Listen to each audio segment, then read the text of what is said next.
Hi, I'm Josh Goldman, Senior Editor for CNET Reviews, and this is a look at the Panasonic Lumix DMC FZ-100. It's a 14 megapixel mega zoom camera featuring a 25mm wide-angle lens in front with a 24x optical zoom.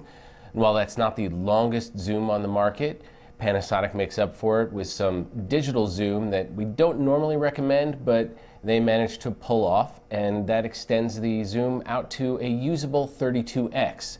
So aside from the great lens up front, there's also a flip-out 3-inch LCD, which is very popular with this category of camera, and a small electronic viewfinder that's very nice to have, especially when it's sunny out.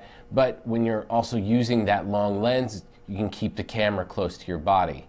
Other nice details include a hot shoe on top for adding an accessory flash or an accessory mic. There's actually a mic input on the side so that you can just plug the mic right in.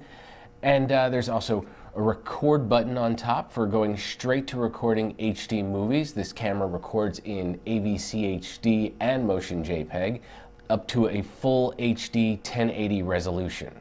One of the other nice things about this camera that put it ahead of others in its class are the number of shooting options on it.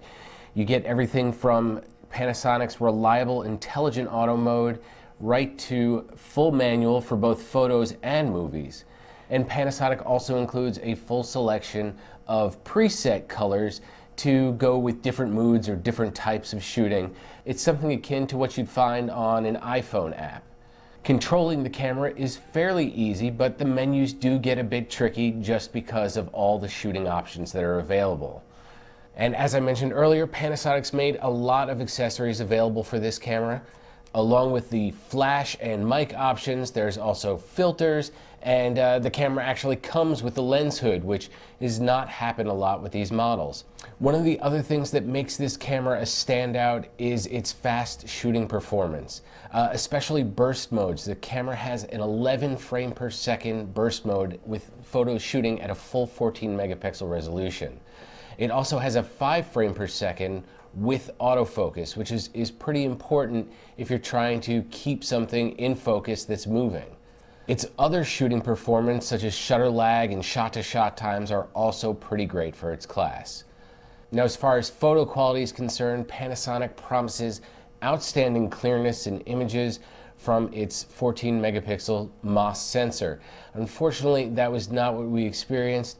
So while it's good at its lower ISOs, it kind of falls apart at ISO 400, making its JPEGs poor for indoor and low light shooting. However, it does capture in RAW plus JPEG, so if you don't mind doing a little processing of the RAW images, you can actually get better results from those shots than you can directly from the camera's JPEGs.